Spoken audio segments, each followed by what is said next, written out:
Oke, silakan dimulai. Ya. Dan sudah, Pak. Bismillahirrohmanirrohim.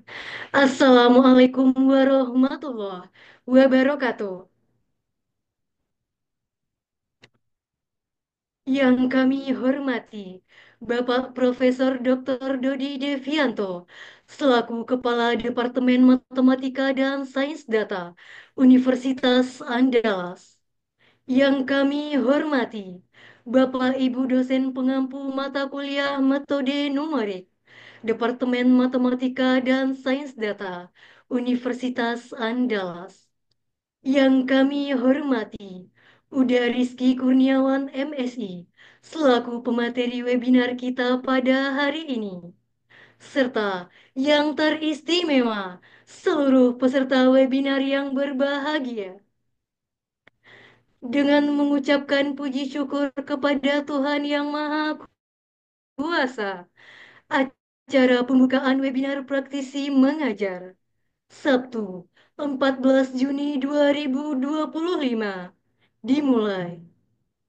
Mengawali acara, marilah sejenak kita dengarkan bersama lantunan ayat suci Al-Quran kepada Saudara Miftahul Khairiski. Disilakan. Assalamualaikum warahmatullahi wabarakatuh.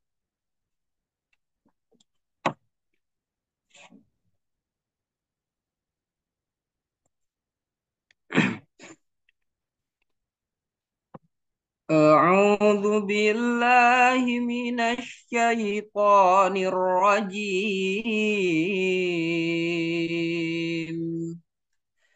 Bismillahirrahmanirrahim.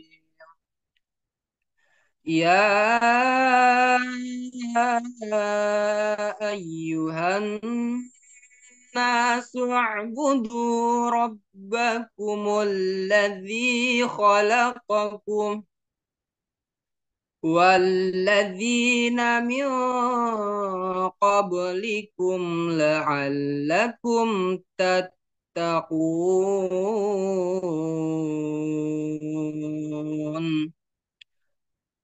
الذي جعل لكم الأرض فراشا والسماء بناء وأنزل من السماء ماء فأخرج به من الثمرات رزقا لكم فلا تجعلوا لله أندادا وأنتم تعلمون وإن كنتم في ريب مما نزلنا على عبدنا فأتوا بسورة من مثله وادعوا شهداءكم من دون الله إن كنتم صادقين صدق الله العظيم.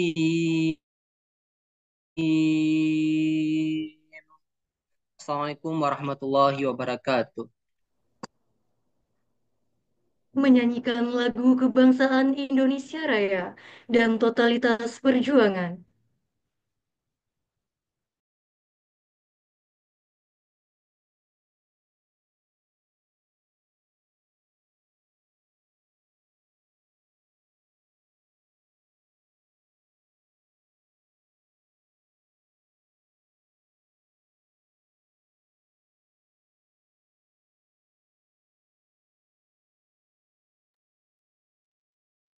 Rohnya belum dengar.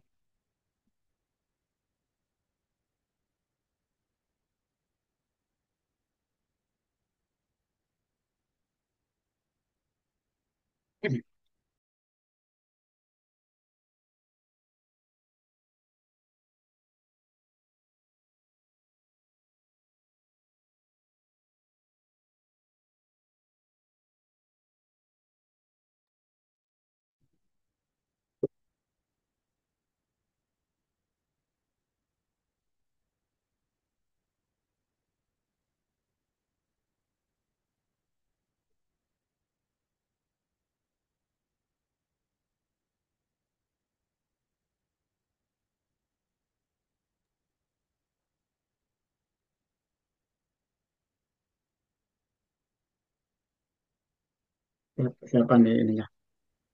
Mungkin diulang saja lagi. Di setting aja itunya dengan audio gitu. Mungkin lupa diklik.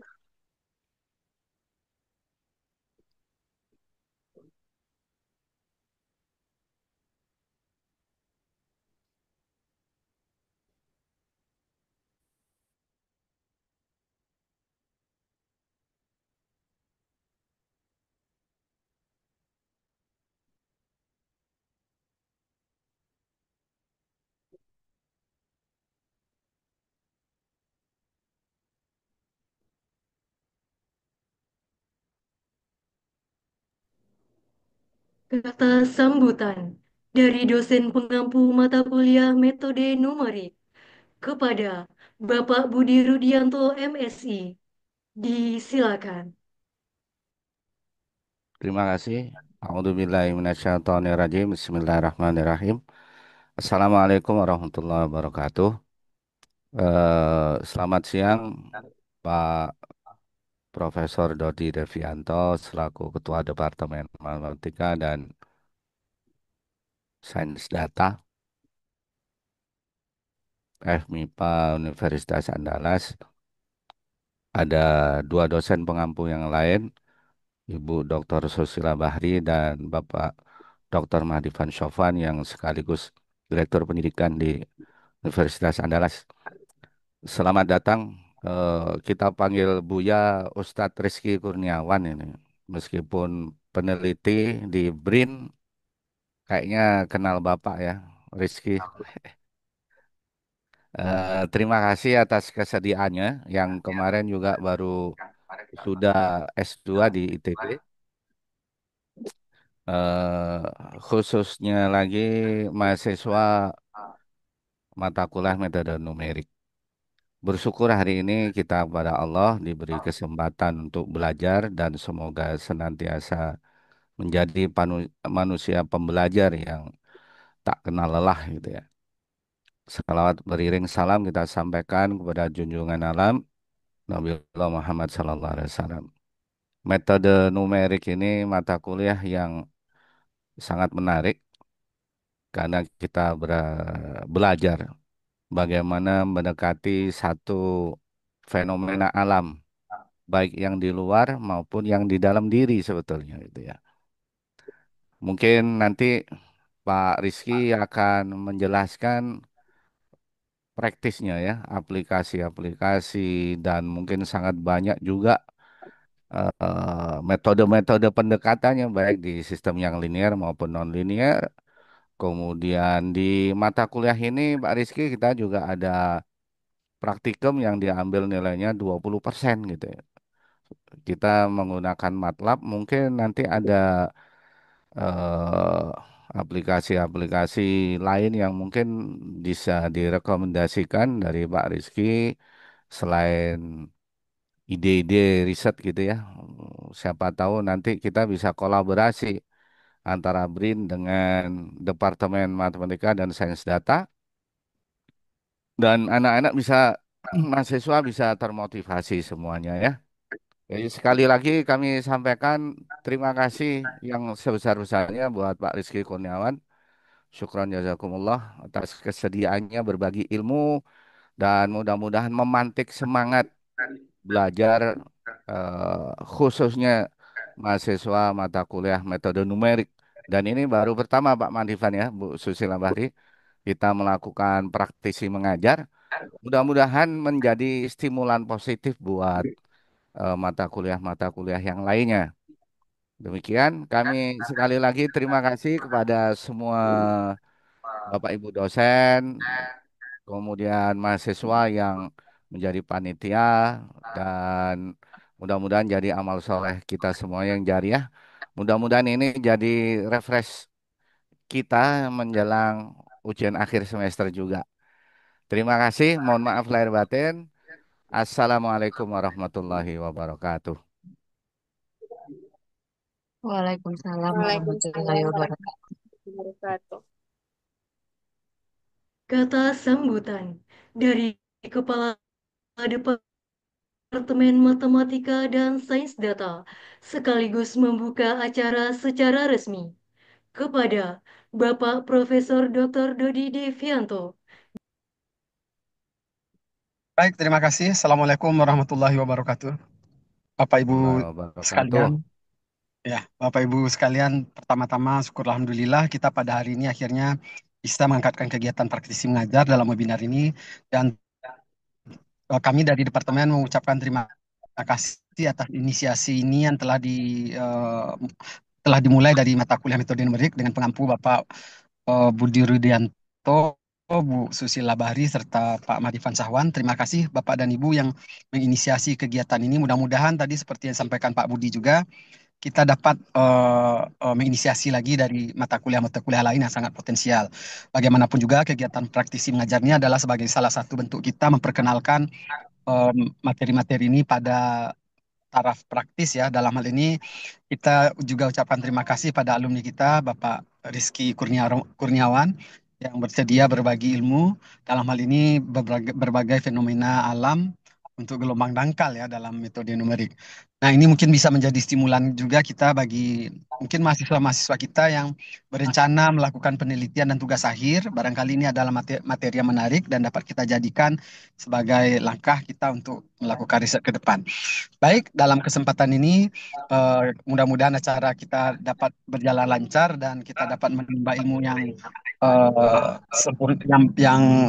terkini ya dari Pak Rizky Kurniawan.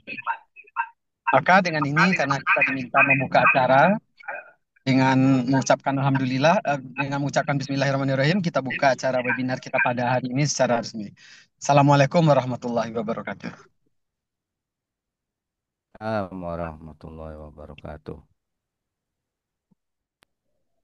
Agar diberkahinya acara kita oleh Tuhan Yang Maha Kuasa, marilah sejenak kita berdoa bersama yang akan dipimpin oleh Saudara Mursyid Nur Fahmi. Kepada Saudara Mursyid, disilakan. Assalamualaikum warahmatullahi wabarakatuh. Marilah kita sejenak menadahkan tangan, menundukkan kepala, sembari memohon kepada Allah. Izinkanlah saya memimpin doa menurut ajaran agama Islam. Bagi yang non-muslim harap menyesuaikan. A'udzubillahi minasyaitonirrajim. Bismillahirrahmanirrahim. Alhamdulillahi rabbil alamin, hamdan syakirin, hamdan na'imin, hamdan yuafi ni'amahu wa yukafi'u mazidah. Ya Rabbana lakal hamdu yanbaghi li jalali wajhikal karim wa 'azimi sultanik. Allahumma salli ala Sayyidina Muhammad wa ala ali Sayyidina Muhammad. Segala puji bagi Allah Subhanahu wa taala yang telah memberikan kita kesehatan, kesempatan dan kemudahan sehingga kita dapat melaksanakan dan mengikuti acara webinar praktisi mengajar matematika dan gelombang. Salawat serta salam semoga senantiasa tercurah pada junjungan kita Nabi Muhammad SAW. Ya Allah, ya Tuhan yang Maha Pengasih lagi Maha Penyayang. Di siang yang penuh berkah ini, kami mohon ridho dan pertolongan-Mu. Bukakanlah pintu hati dan pikiran kami. Terangilah akal kami dengan cahaya ilmu-Mu. Dan karuniakanlah pada kami pemahaman yang benar agar kami mempelajari dalam kegiatan ini membawa manfaat bagi diri kami, keluarga kami, masyarakat dan bangsa kami. Ya Allah, limpahkanlah rahmat dan keberkahan-Mu atas acara yang kami laksanakan ini. Jauhkanlah kami dari segala hambatan dan gangguan, dan lancarkanlah kegiatan kami dari awal hingga akhir. Ya Allah, jadikanlah ilmu yang kami peroleh sebagai ilmu yang bermanfaat, yang mampu kami amalkan dalam kehidupan sehari-hari. Rabbana atina fid dunya hasanah wa fil akhirati hasanah wa qina azabannar. Subhana rabbika rabbil izzati amma yasifun. Wassalamun ala mursalin walhamdulillahi rabbil alamin. Assalamualaikum warahmatullahi wabarakatuh. Dengan berakhirnya pembacaan doa tadi, maka berakhirlah acara pembukaan webinar praktisi mengajar pada hari ini. Terima kasih atas perhatian. Mohon maaf atas segala kesalahan. Saya, Aulia Kurnia Putri, mohon undur diri. Wassalamualaikum warahmatullahi wabarakatuh.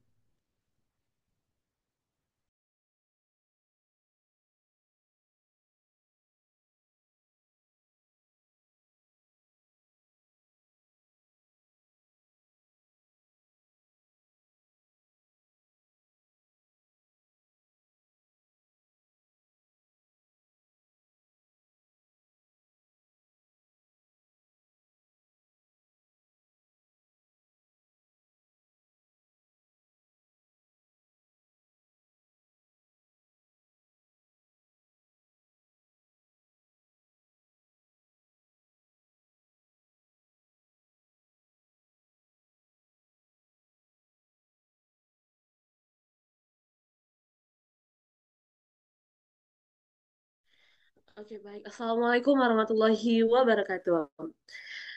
Selamat datang kepada Bapak Ibu dosen serta pemateri kita pada hari ini. Selamat datang juga kepada teman-teman jurusan dari Matematika Universitas Andalas. Sebelumnya, perkenalkan nama saya Naura Mawaddah dari Matematika Angkatan 23. Pada kesempatan kali ini, saya akan memandu kegiatan webinar ini hingga akhir nantinya. Nah, sebelum kita masuk ke webinar, alangkah lebih baiknya saya memperkenalkan terlebih dahulu siapa pemateri kita pada hari ini. Nah, pemateri kita pada hari ini itu adalah Uda Rizky Kurniawan. Eh, Beliau ini merupakan lulusan Matematika UNAN angkatan 2015 serta juga S2-nya pada Institut Teknologi Bandung pada tahun 2023. Uda Rizky sendiri memiliki begitu banyak pengalaman penelitian kerja, di antaranya itu bekerja pada Badan Riset dan Inovasi Nasional Indonesia pada Februari 2025 hingga sekarang, serta spesialis IT Manajemen Data Bank Sentral Asia pada Januari 2020 hingga Januari 2021, dan memiliki banyak publikasi serta laporan yang sudah dilakukan oleh Uda Rizky sendiri. Selanjutnya, Uda Rizky ini juga memiliki keterampilan teknis pada pemrograman, yaitu pada MATLAB dan Python. Selanjutnya, pada metode numerik, yaitu pada bagian metode volume hingga, metode beda hingga, metode smooth partial hydrodynamics, serta ada latex. Uda Rizky sendiri juga memiliki banyak beasiswa yang telah diikuti. Nah, untuk lebih banyaknya nanti kita mengenal Uda Rizky, mari sama-sama kita sambut pemaparan materi oleh pemateri kita, yaitu Uda Rizky Kurniawan MSI. Kepada Uda Rizky, waktu dan tempat disilahkan.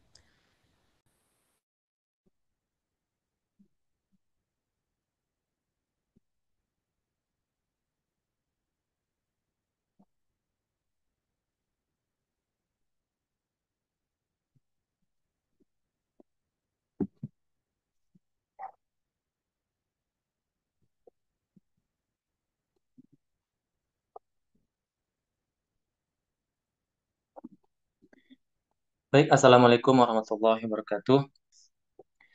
Sebelumnya saya mengucapkan terima kasih banyak kepada dosen pengampu mata kuliah metode numerik yang telah memberikan saya kesempatan untuk berbagi pengetahuan dan pengalaman kepada adik-adik.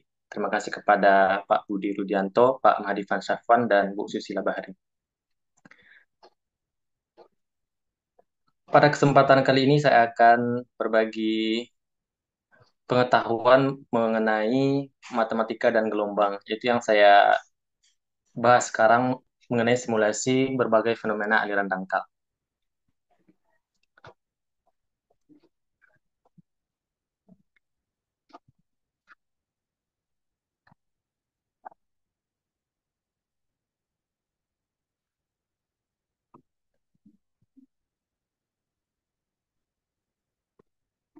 Baik, mungkin withdraw dulu.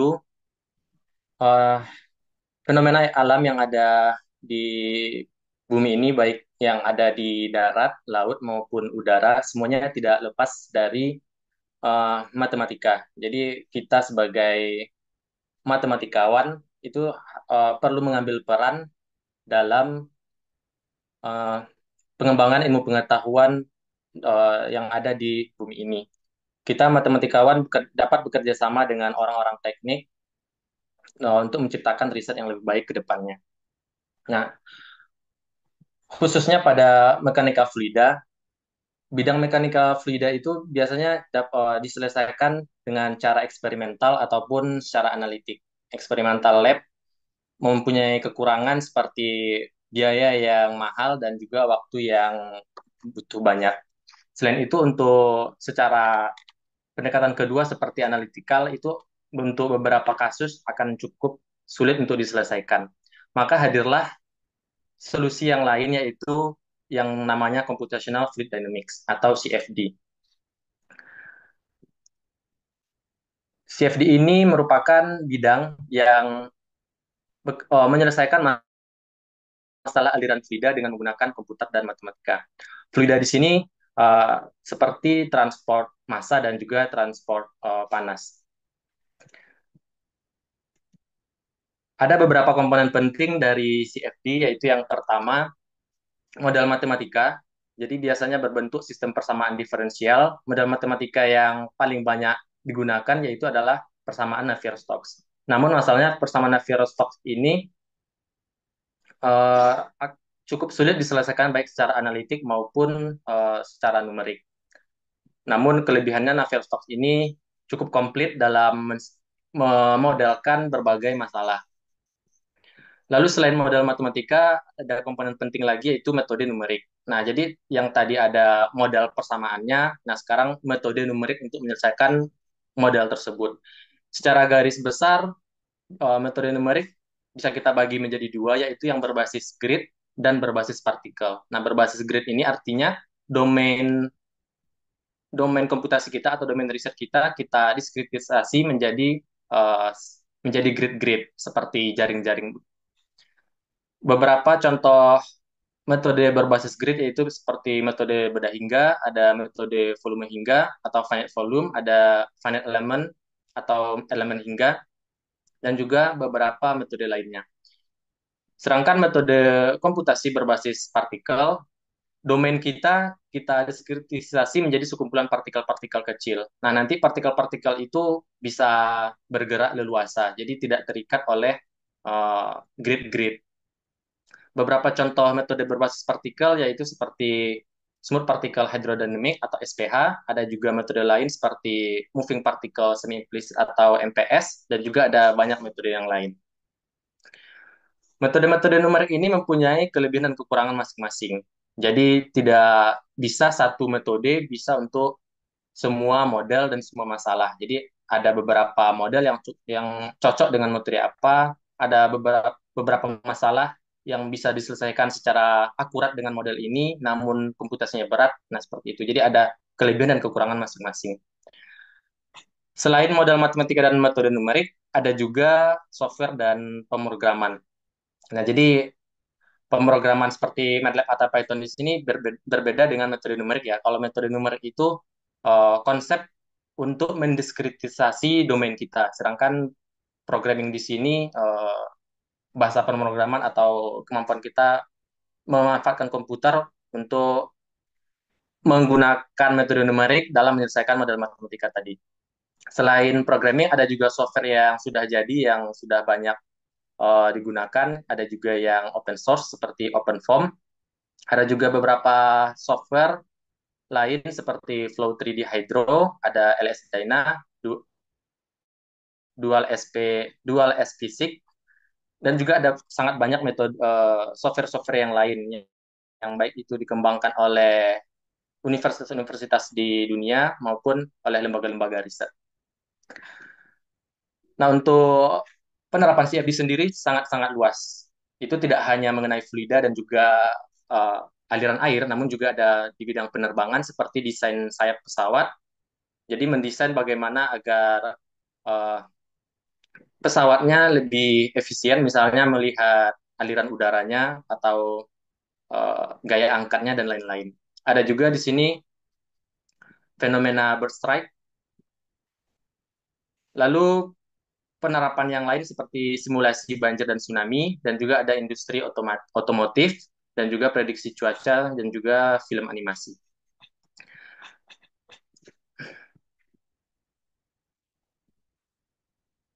Nah, di sini contoh penerapan CFD yang gambar di atas ini, pointer saya kelihatan ya? Enggak. Oke, yang gambar di atas ini simulasi bird strike menggunakan software LS Dyna. LS Dyna di sini bagian yang SPH-nya. Jadi dulu LS Dyna ini hanya bisa SPH, namun sekarang ada juga metode yang lain.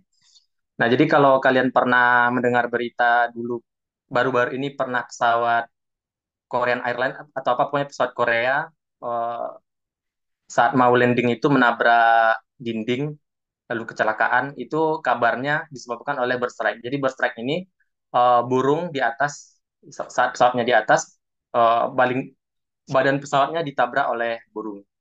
Jadi bisa menyebabkan kerusakan. Jadi seperti ini simulasinya. Nah, ini berbasis partikel. Jadi burung kita modalkan sebagai kumpulan partikel tadi. Jadi kita tabrakkan ke turbin ini, maka kita akan menganalisa bagaimana dampaknya. Lalu untuk gambar yang di bawah seperti ini untuk simulasi mobil F1 ya. Jadi ini uh, menganalisa bagaimana kecepatan udara di sekitar mobil F1 tersebut.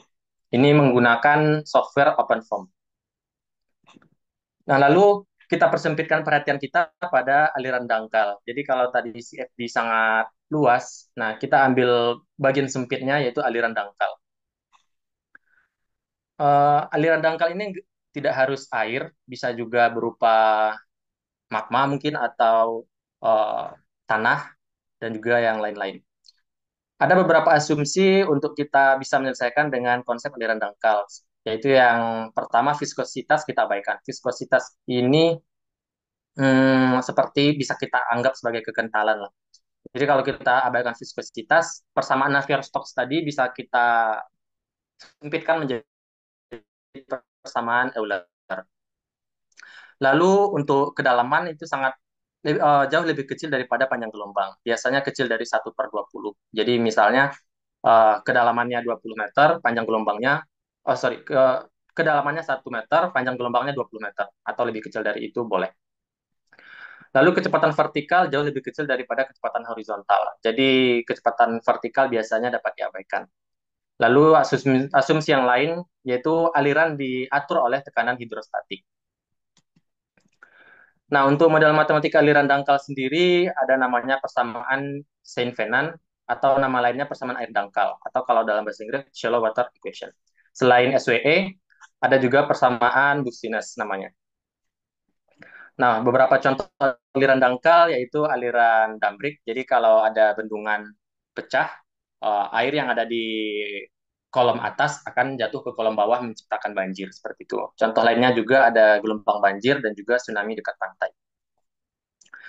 Nah, berikut aliran banjir dan gambar di bawah landslide mengakibatkan tsunami. Jadi aliran banjir ini bisa kita pandang sebagai aliran dangkal. Nah, untuk gambar di bawah ini longsoran di darat, longsor menyebabkan gelombang tsunami dan gelombang tsunami-nya berpropagasi ke arah pantai. Kalau kalian pernah menonton serial Netflix, ada serial La Palma. Jadi La Palma itu fiksi ya, bukan kejadian real.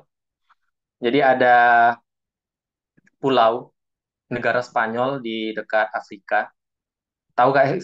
Jadi Spanyol itu nggak cuma di Eropa ya. Jadi Spanyol itu punya banyak daerah di luar sekitar dia, yaitu di samping di baratnya Afrika ada namanya gunung. Saya lupa nama gunungnya. Pokoknya di serial La Palma. Jadi ada gunung meletus. Nah, gunung meletus itu menyebabkan material-materialnya jatuh ke laut. Nah, itu bisa menyebabkan tsunami.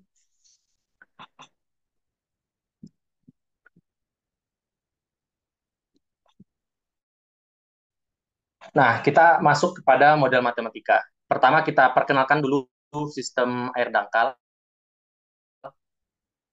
Jadi sistem yang sangat standar seperti ini. Jadi ada topografi D di sini dan juga ketebalan air H. Pendefinisian topografi D ini nggak harus seperti ini ya. Jadi tergantung kita ngambil referensinya di mana. Bisa referensinya di sini dan juga di tempat lain bisa. Jadi kalau seperti ini kita mendefinisikan D dan juga ketebalan air, kita bisa dapatkan profil elevasi permukaannya yaitu eta.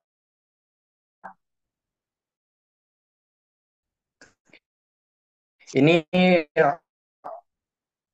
sistem yang standar ya, masih banyak sistem yang lebih kompleks yang lain.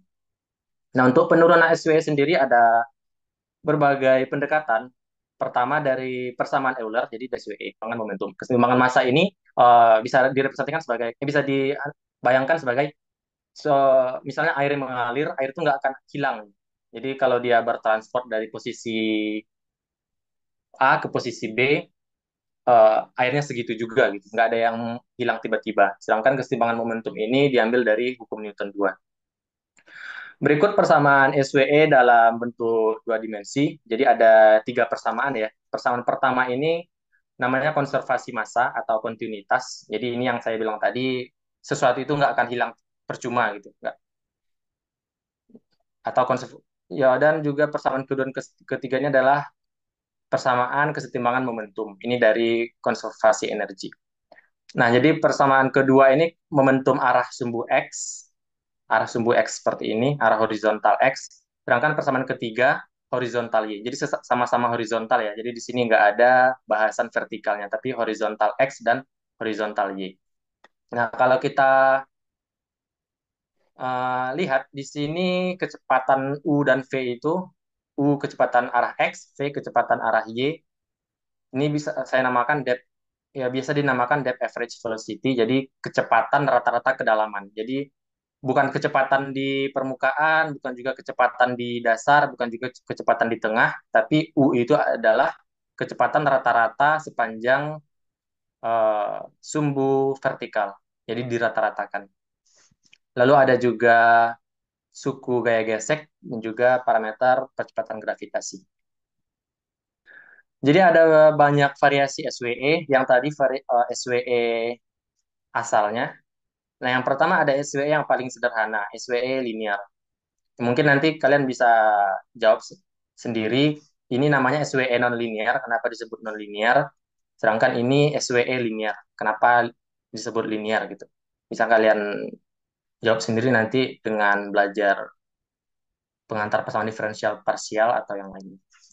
Persamaan linear SWE ini, kalau kalian turunkan persamaan pertama terhadap X misalnya, lalu persamaan kedua kalian turunkan terhadap T, lalu kalian lakukan eliminasi, kalian akan peroleh persamaan gelombang. Mudah-mudahan kalian tahu ya persamaan gelombang seperti apa. Nah, berikut non-linear SWE dalam bentuk non-konservatif. Ini bentuk penulisan lainnya. Jadi ini sedikit lebih simpel daripada persamaan yang di slide sebelumnya tadi. Lalu variasi lainnya ada namanya SW Exner. Jadi tiga persamaan di atas ini kita pasangkan dengan persamaan Exner. Ini kita peroleh persamaan SW Exner. SW Exner ini biasanya dipakai untuk mensimulasikan pergerakan sedimen akibat aliran di atasnya gitu. Variasi lainnya ada Savage-Hatter. Ini biasa dipakai untuk simulasi longsoran, jadi bukan air, tapi seperti tanah atau pasir. Lalu ada yang lebih high levelnya lagi, two layer SWE. Jadi ini dua lapis. Kalau kalian perhatikan tiga persamaan pertama persis sama dengan persamaan SWE biasa, lalu persamaan kedua mirip dengan persamaan SWE biasa. Saya bilang mirip karena tidak persis sama ya. Jadi ini biasa dipakai untuk mensimulasikan dua fasa. Jadi ada dua bentuk fluida yang mungkin nggak bisa bercampur atau asumsi yang lainnya. Ini contohnya kayak simulasi tsunami akibat longsoran tadi yang di slide sebelumnya. Dan juga ada simulasi kayak pertemuan dua fluida yang punya massa jenis berbeda. Jadi kalau ada fluida massa jenis berbeda, Kalau asumsi kita sederhana, dia nggak akan bisa bersatu kan, misalnya air sama minyak gitu. Lalu kita masuk pada metode numerik. Jadi ini bagian ketiga metode numerik. Di sini saya perkenalkan grid bertingkat. Jadi mudah-mudahan di kuliah kalian sudah belajar grid. Nah, di sini saya perkenalkan grid bertingkat. Jadi ini misalnya domain satu dimensi, yaitu sumbu X saja. Jadi kita bagi dengan menjadi grid-grid. Lalu di sini ada, jadi di sini diskritisasinya nggak cuma X1, X2, X3, dan seterusnya, tapi ada X setengah, X1 setengah, X2 setengah, dan seterusnya. Nah, jadi penggunaannya di sini variabel skalar seperti H atau eta yang satuannya meter misalnya, yang berbentuk skalar, itu kita tempatkan di grid penuh. Grid penuh maksud saya di sini dia 1, 2, 3 gitu, nggak ada setengahan. Jadi seperti ini ada eta J dan juga eta J plus 1. Sedangkan variabel vektor seperti kecepatan, di sini U, kita tempatkan di grid setengahan. Ini ada J min setengah dan juga J plus setengah. Nah, nantinya konservasi massa kita selesaikan di sel biru ini, atau yang berpusat, biru yang ini ya, biru yang kecil, atau ini pusat selnya itu di XJ. Itu konservasi massa, persamaan pertama tadi, persamaan yang pertama dari SWE. Ini mungkin bisa lihat ini. Ini persamaan SWE ini konservasi massa, yang kedua dan ketiga itu kesetimbangan momentum. Nah, konservasi massa kita selesaikan di sel yang pusat gridnya di grid penuh, sedangkan momentum kita selesaikan di sel yang pusatnya di grid setengahan. Nanti tinggal kita gunakan prinsip beda hingga yang kita tahu biasa. Lalu dalam bentuk 2D, dua dimensi, ada arah X dan juga arah Y. Catat bahwa di sini X dan Y ya. Jadi di sini 2D, spasial 2D. Jadi beda dengan sini spasial 1D. Sumbu X saja. Ini sumbu X dan sumbu Y. Prinsip garis besarnya sama dengan prinsip 1D tadi. Uh, Persamaan continuity kita selesaikan di sel yang pusat gridnya di grid penuh. Misalnya ini yang kotak. Ini anggap ini kotak putih. Ini kan pusatnya di sini, di I, J. Lalu momentum X yang hijau, ini pusatnya di I plus setengah J. Sedangkan yang ungu, pusatnya di I, J plus setengah. Prinsipnya sebenarnya sama, cuman ini agak lebih kompleks saja. Lalu kita masuk pada pendiskritisasian dari SWE. Di sini saya contohkan untuk SWE nonlinear satu dimensi. Nah, untuk persamaan continuity ini simpel banget. Tapi ini saya tulis masih dalam bentuk persamaan diferensial biasa. Jadi nanti kalau dibuat diskrit tinggal HI di waktu ke depan dikurangi HI waktu sekarang per delta T, seperti itu. Ini ada QU di grid I plus setengah, kurang QU di grid I min setengah. Oh ya, mungkin karena masih 1D, indeks U-nya bisa diabaikan saja dulu. Ini prinsip pendiskritisasian persamaan kontinuitas. Jadi di sini ada Q sama dengan H kali U. Q ini momentum, yaitu ketebalan air kali kecepatan air. Nah, karena kan tadi kita kecepatan air yang punya di grid setengahan, I plus setengah. Sedangkan ketebalan air kita punyanya di grid penuh. Jadi di sini kita nggak punya H di grid setengahan, nggak punya H di I plus setengah. Jadi kita aproksimasilah dengan H bintang I plus setengah. Kita aproksimasi sebagai berikut. Ini namanya upwind approximation. Jadi aproksimasi berdasarkan uh, kecepatan di grid itu. Kalau kecepatannya positif, berarti dia arah ke kanan kan. Kita ambil H-nya H sebelumnya. Gitu. Kalau H-nya negatif, berarti dia alirannya ke kiri, kita ambil H setelahnya. Sedangkan kalau airnya diam, kita ambil maksimalnya. Lalu untuk persamaan momentum bisa kita diskritkan seperti ini, simple juga. Nah, namun permasalahannya ada suku UUX I plus setengah ya, yang biasanya cukup tricky atau cukup kompleks untuk penyelesaiannya. Ada beberapa pendekatan untuk menyelesaikan UUX di I plus setengah, yaitu ada pendekatan central difference, first order upwind, dan juga energi dan momentum konservatif. Mungkin bisa kalian pelajari ini nanti. Mungkin di kelas pasti sudah dapat seperti central difference ya, atau backward atau forward difference. Ini saya tuliskan central difference. Di sini saya nggak tuliskan persamaannya. Nah, lalu dalam pemodel CFD atau pemodelan fluida, ada yang paling penting untuk diperhatikan, yaitu CFL condition. Oh ya, CFL ini singkatan dari Kurang Frederick Ludwig. Saya lupa menuliskan. Biasa juga disebut sebagai bilangan kuren. Ini uh, untuk pemilihan delta T-nya. Jadi dalam persamaan diferensial parsial mendiskretkan kita nggak bisa memilih sembarang delta T. Kalau delta X bisa.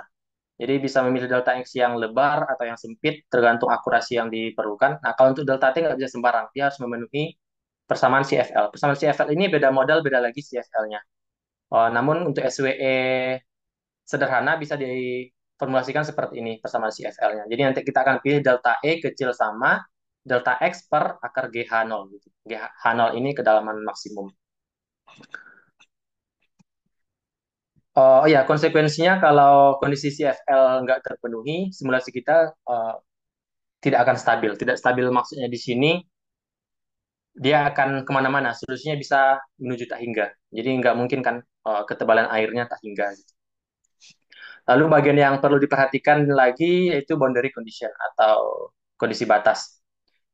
Pada simulasi air biasanya paling standar ada 3 kondisi batas inilah yang perlu diperhatikan. Ada hard wall, fixed end, sama absorbing. Yang pertama dan ketiga sih yang paling sering, yaitu hard wall dan absorbing. Hard wall ini seperti dinding keras, jadi ya domain kita dibatasi oleh dinding, alias airnya nggak bisa tembus gitu.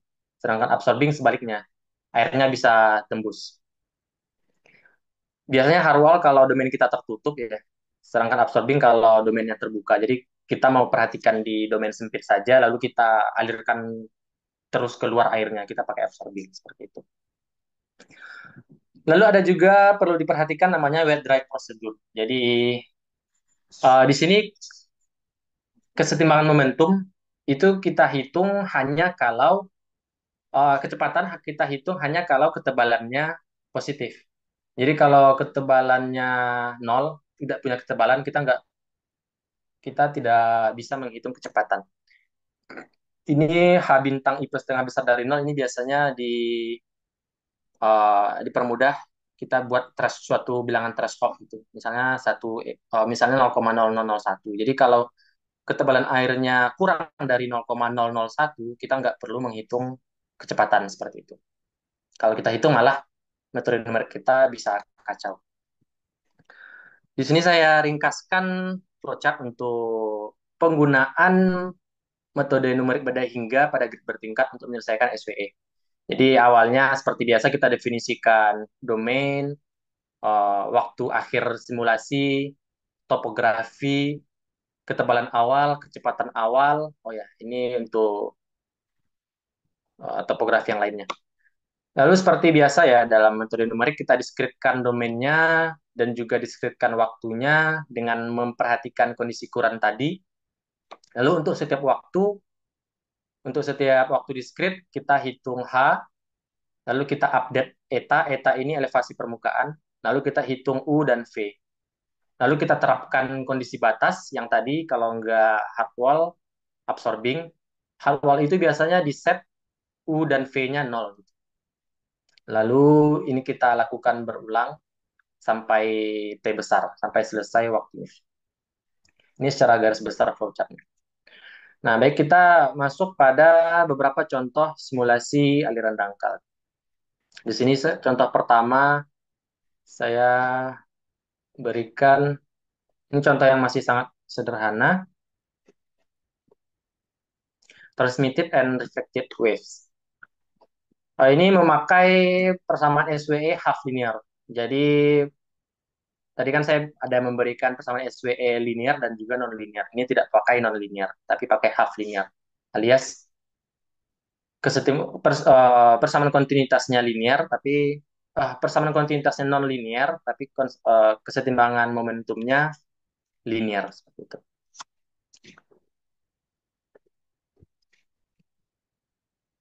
Jadi ini kita definisikan dulu batimetri. Ada 2 skenario batimetri saya buat. Yang pertama menurun, yang pertama menaik seperti ini, yang kedua menurun. Ini kita buat discontinue ya batimetrinya. Lalu kondisi awal di sini suatu HAM, yaitu seperti gundukan air ya. Mungkin ini kita tunggu sebentar biar dia memperlihatkan kondisi awal. Jadi airnya itu ada gundukan di kondisi awalnya di sekitar sini. Di sekitar X sama dengan 20. Nah ini, ada gundukan tadi di awal.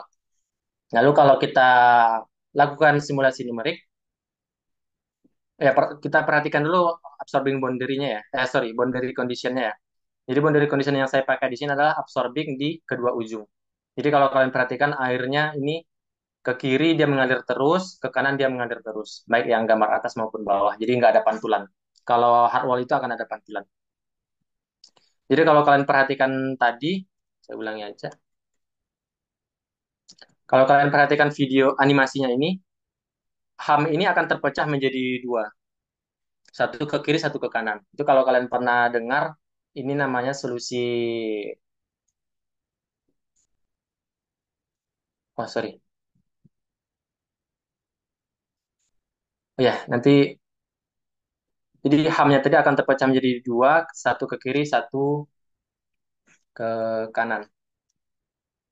Sedangkan ketika dia melewati ini patahan topografinya, dia akan berefleksinya. Kalau kasus yang di atas, gelombang refleksi ke kirinya itu gelombang positif alias amplitudonya ke atas tadi ini. Nah, ini kalian perhatikan. Nah, setelah mengenai ini eh, fasanya positif alias amplitudonya positif ya, sedangkan ini amplitudonya negatif.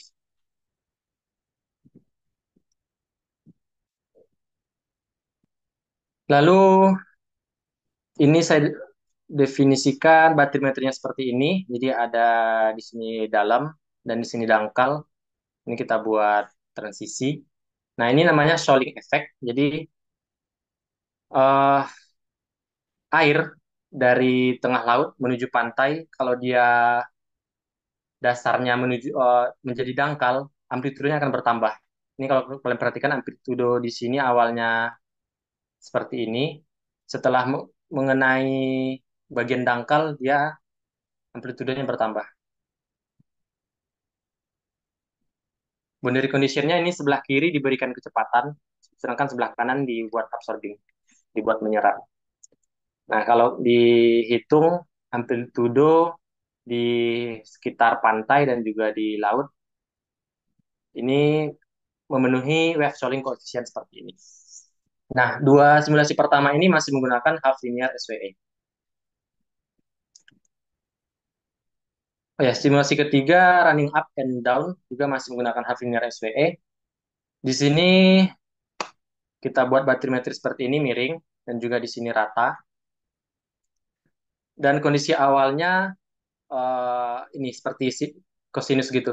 Tadi seperti ini kondisi awalnya. Nah, kalau kita jalankan kondisi awal seperti ini dia akan mengalir ke kanan itu karena perbedaan ketebalan air dia akan mengalir ke kanan. Dia akan running up ke atas ke sini running up lalu running down lagi di sini.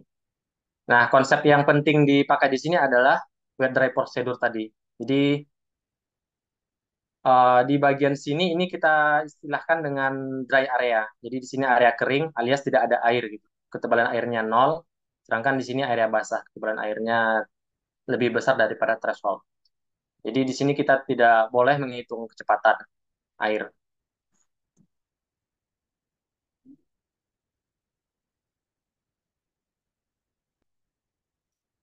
Lalu kita lihat lagi simulasi yang lain. Nah, di sini kita udah mulai pakai nonlinear SWE. Ini udah lebih sulit daripada bagian half linear tadi. Contoh pertama yaitu aliran Dumbrick. Jadi di sini ada eksperimen yang dilakukan oleh suatu universitas di Eropa. Jadi di sini ada flume.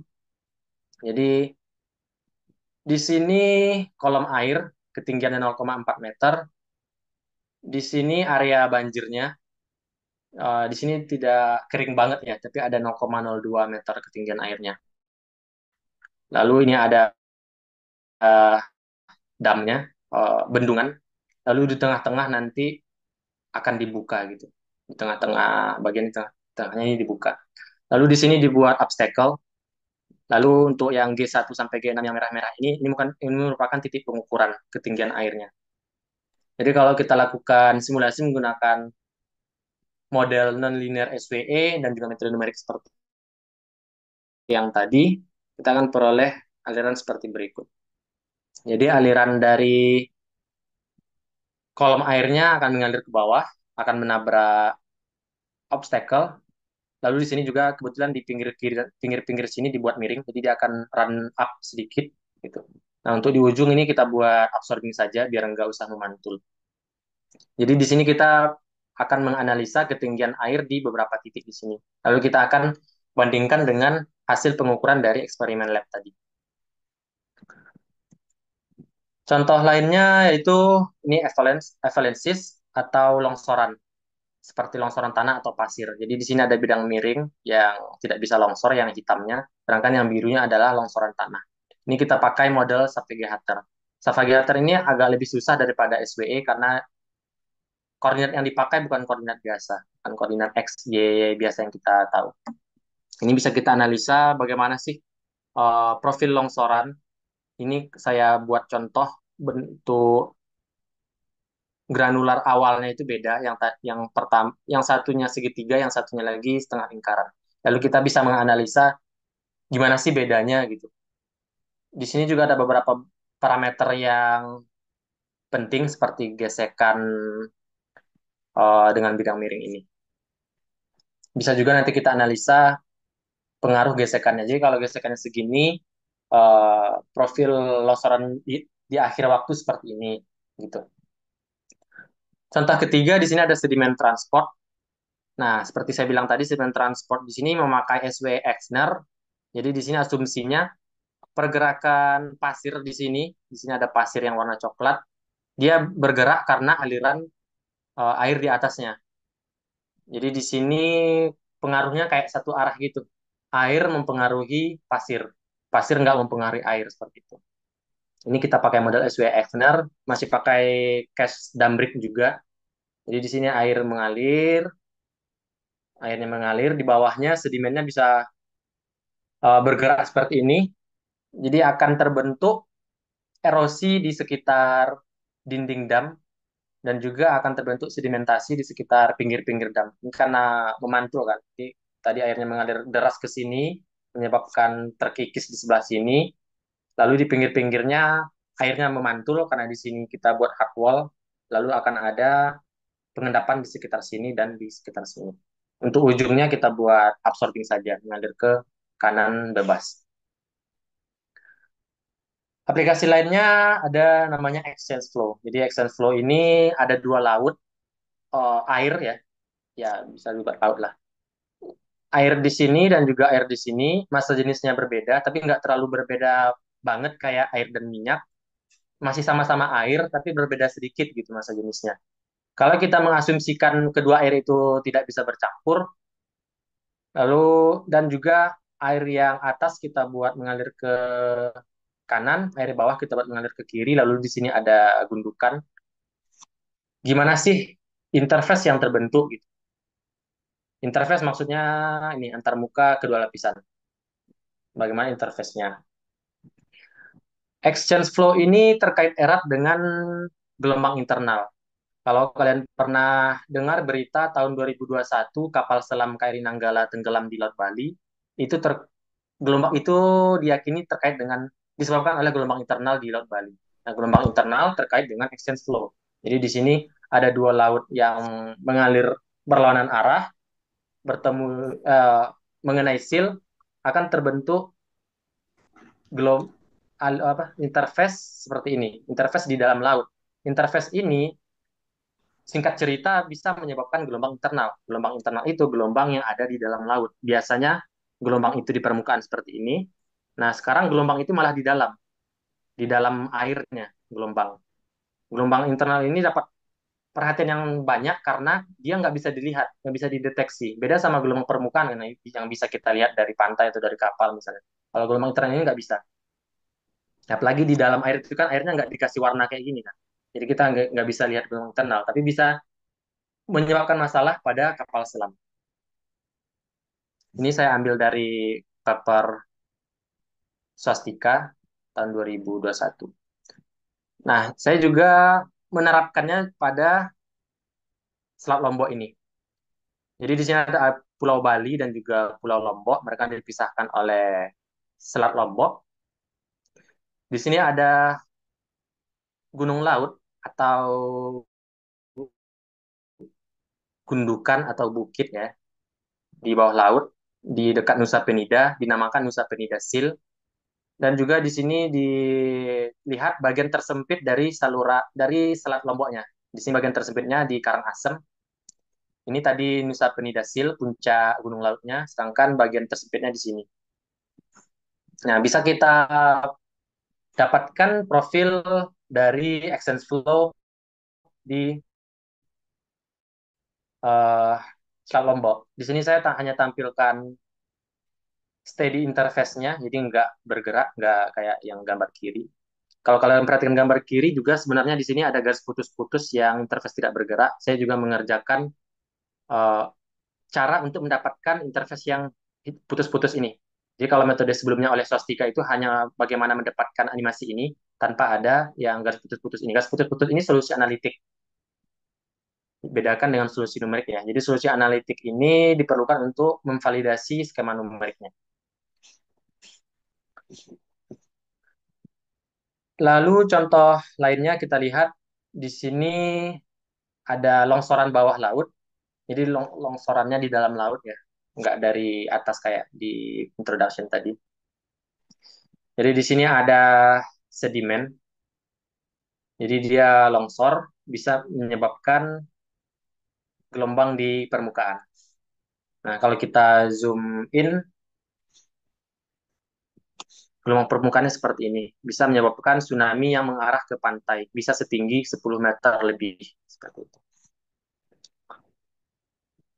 Mungkin kita bisa ulang ini.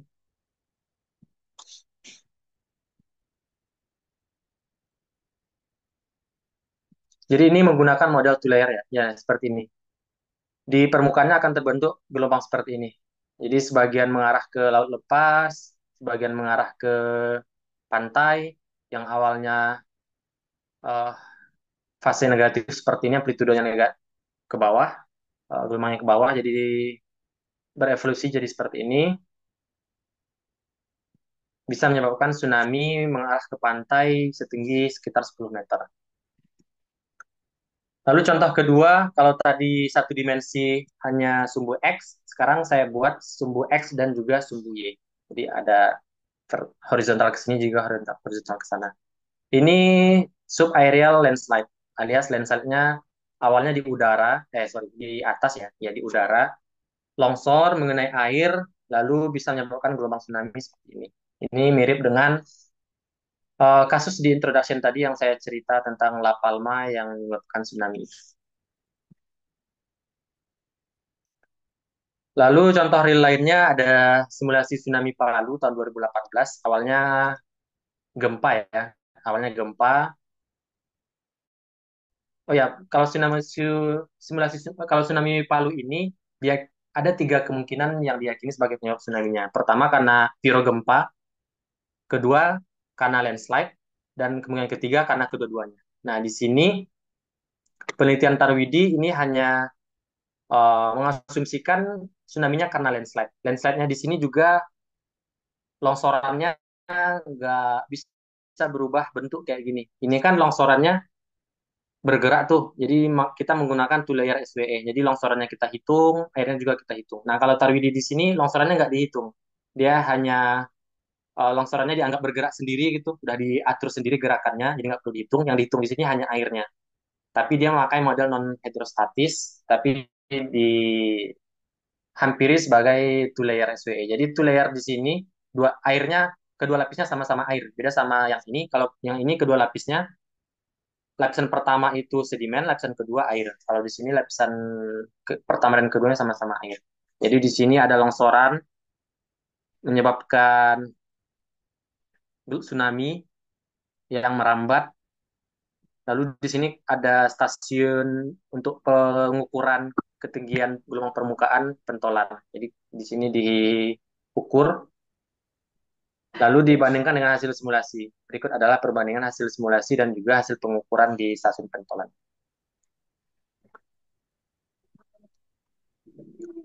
Untuk beberapa fenomena aliran eh, yang bisa disimulasikan dengan aliran dangkal seperti itu saja mungkin. Lalu kita coba bahas peluang ke depannya mengenai simulasi aliran, khususnya di pemodelan fluida. Pertama, bisa kita gunakan sebagai prediksi dan mitigasi bencana alam, seperti tadi tsunami. Lalu yang kedua, optimalisasi rekayasa teknik, misalnya desain pesawat terbang atau desain pembangkit listrik tenaga angin, gitu, turbin angin. Lalu bisa juga pengembangan energi terbarukan. Lalu simulasi fenomena geofisik dan oceanografi, eh, seperti fenomena yang gelombang yang ada di laut. Dan juga di sini ada pendekatan berbasis data atau data driven modeling. Jadi seperti contohnya itu ada namanya PIN, PINN, Physical Informed Neural Network. Jadi gabungan antara fisika dan neural network. Jadi neural network mungkin kalau kalian udah ada yang pernah main-main dengan neural network itu kan main-mainnya dengan data dan uh, model machine learning ya. Jadi itu dikombinasikan dengan prinsip fisika. Jadi nanti diatur lagi oleh persamaan-persamaan fisika. Lalu peluang lainnya pemanfaatan high performance computing. Jadi HPC ini komputasi uh, komputasi berkinerja tinggi, bisa mensimulasikan dengan cepat. Nah, kita kan perlu hasil simulasi yang cepat tuh. Misalnya nggak mungkin uh, kayak di La Palma dulu tuh di serial Netflixnya itu ada longsoran, lalu datang peneliti menampilkan hasil simulasi dia. Jadi kita perlu cepat kan dari kejadian longsoran dengan hasil simulasi kita. Nggak mungkin sekarang longsoran, kemungkinan 6 jam lagi tsunami, nggak mungkin kita waktu simulasinya itu seminggu kelamaan nunggu hasil simulasi. Jadi di sini kita perlu HPC untuk hasil simulasinya lebih cepat didapat. Lalu bisa juga untuk peningkatan akurasi dan juga waktu komputasi dengan menggunakan adaptive mesh. Jadi di sini grid, ya mesh ini nama lain dari grid. Jadi grid di sini bisa berubah-ubah ukuran. Kalau yang saya sampaikan tadi mengenai grid setengahan, itu kekurangannya tidak bisa menggunakan adaptive mesh. Lalu peluang yang lainnya bisa diaplikasikan pada bidang biomedis. Nah, seperti aliran darah. eh, jadi darah nggak cuma di luar ya, seperti kata Pak Budi tadi, nggak cuma di luar, di dalam diri kita juga bisa disimulasikan seperti aliran darah tadi. Nah, penting untuk kalian tahu, darah itu nggak seperti air. Darah itu eh, bisa dibilang itu fluida non-Newtonian. Jadi ada dua jenis fluida, Newtonian, memenuhi hukum Newton seperti air, dan juga non-Newtonian. Non-Newtonian itu kayak biasanya dia nggak terlalu encer kayak air, ya seperti darah atau kalau kalian lihat Pepsod apa odol, odol itu kan kalau kalau nggak dipencet dia kayak benda padat, tapi kalau dipencet dia kayak jadi benda cair. Nah itu contoh non Newtonian. Lalu untuk tantangan dalam pemodelan fluida, yang pertama ya tentu kompleksitas geometri ya. Apalagi kalau kita bekerja dengan domain real kayak di Selat Lombok tadi sama Teluk Palu itu agak berat karena kompleksitas geometri. Nah, ini juga kondisi batas. Boundary condition ini sesuatu yang sangat penting dan cukup susah menanganinya dalam simulasi fluida. Walaupun tadi saya sudah sempat jelaskan absorbing sama hard wall, tapi dalam aplikasinya agak sulit ditangani. Lalu yang pasti yaitu yang jelas tantangan ketidakpastian parameter. Parameter di sini seperti gesekan dasar atau juga hmm,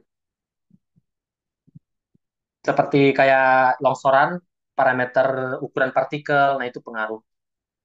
Kalau salah-salah menggunakan ukuran partikel, hasil simulasinya bisa jelek. Lalu untuk yang ketiga, tantangan skala spasial dan temporal, itu sudah jelas. Nah, yang kelima, tuntutan komputasi yang tinggi, seperti yang sudah kita bahas tadi, kita perlu komputasi yang cepat.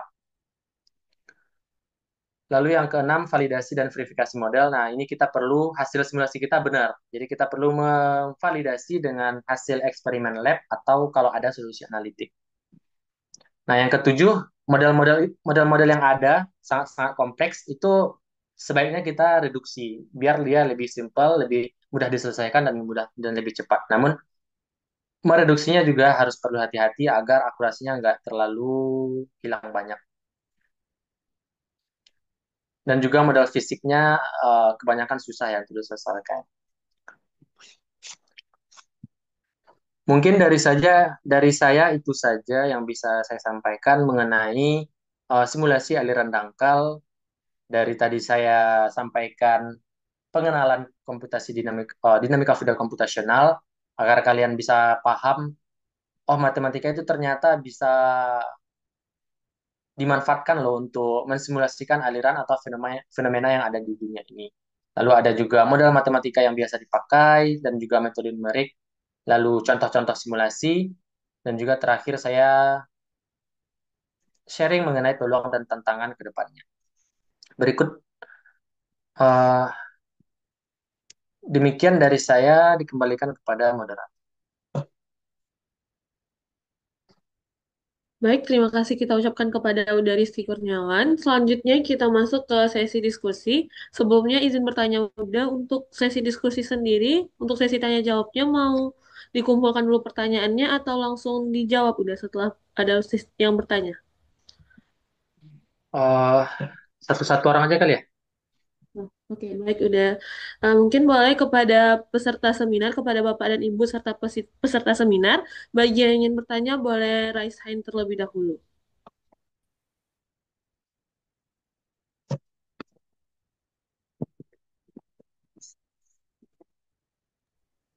Mahasiswa silakan bertanya. Mahasiswa silakan bertanya.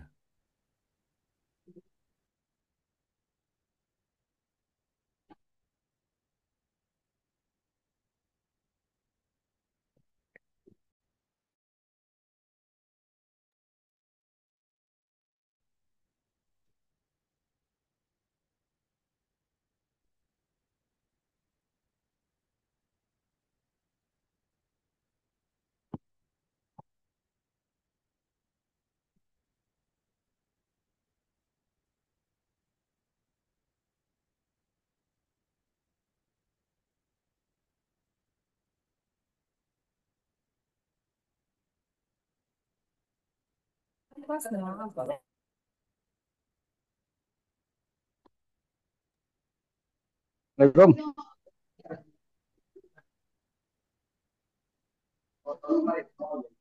Halo, Ya, halo Pak.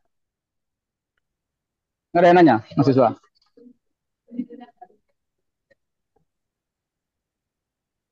Ini ada pertanyaan di chat ini, Pak Rifki. Ada Ya dari Pak Pak. Dodi dan ada dari Bu Susila Bahri. Ya Pak. Nah, nanti saya Baik, juga mau tanya nih. ya. Kalau mahasiswa nggak tanya.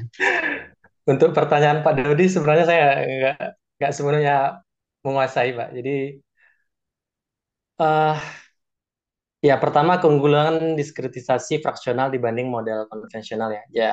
Jadi diskretisasi grid setengahan seperti yang saya perkenalkan seperti ini salah satu keunggulannya itu kayak di shocking wave gitu. Jadi kalau topografinya bervariasi secara ekstrim gitu.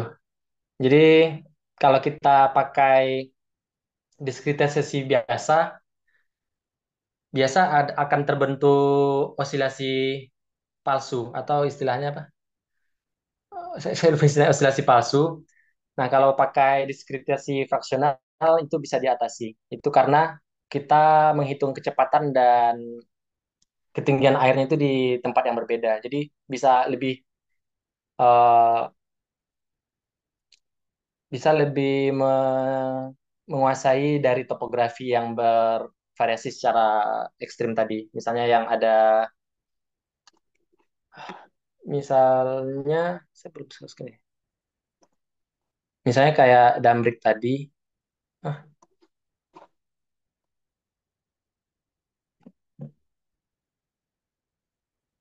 ini saya masih share screen nggak ya? Udah nggak ya? Ya udah nggak Udah, apa-apa. Kak. Lalu keunggulan Enggak. kedua, lalu keunggulan kedua dari Screen-nya diskrit. masih yang diskusi ini. Iya masih Pak. Iya karena Ada yang mau di-screen sama ya jadi Palestina. harus harus di ini dulu. Ya nggak apa-apa, nggak apa-apa. Oh, keunggulan kedua yaitu hmm,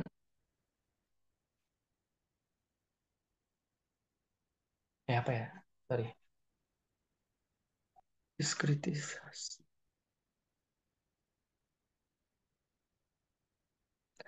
Keunggulan kedua itu penanganan kondisi batas. Jadi kalau diskritisasi fraksional ini, sorry, diskritisasi grid setengahan, itu kalau kita perhatikan persamaannya lagi, ini saya nggak bisa share screen, jadi harusnya saya bisa kasih lihat persamaan diskritnya.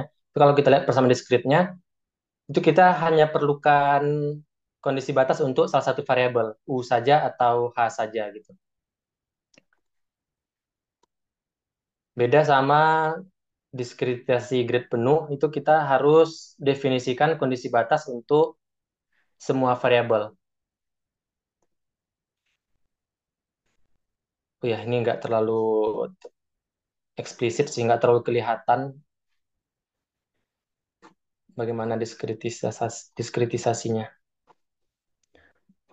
Lalu untuk pertanyaan Pak Dodi yang lain, konsep stokastik, jujur saya belum pernah eh, bekerja dengan konsep stokastik, Pak. Dulu sempat ada kuliahnya disuruh ambil, tapi ada satu dan lain hal saya nggak bisa ngambil kuliah stokastik. Lalu untuk topik atau model-model yang cocok dikolaborasikan untuk TA, ya bisa simulasi-simulasi seperti ini, Pak. Dari yang sederhana-sederhana seperti ini sampai yang kompleks seperti ini cukup kompleks. Nggak cuman simulasi, mungkin bisa, ya kalau untuk S1 sih nggak harus apa banget ya. Ya bisa kayak simulasi seperti ini, bisa menguji, menguji apa? Menguji pengaruh parameter-parameter. Jadi kalau parameternya segini, hasil simulasinya seperti ini. Bedanya gini gitu. Yang contohnya kayak Savega-Hatter ini saya pernah lihat skripsi S1 mahasiswa itu, dia menganalisa kalau longsoran material longsorannya beda-beda. Jadi kalau beras, misalnya bentuk longsorannya dari beras, pasir sama tanah gitu. Jadi profil akhirnya seperti apa? Begitu Pak. Cuman untuk model SWE sepertinya cukup rumit ya, apalagi yang SWE non-linear. Mungkin bisa dimulai dari SWE linear dulu seperti itu. Kalau untuk topik kolaborasi dengan BRIN,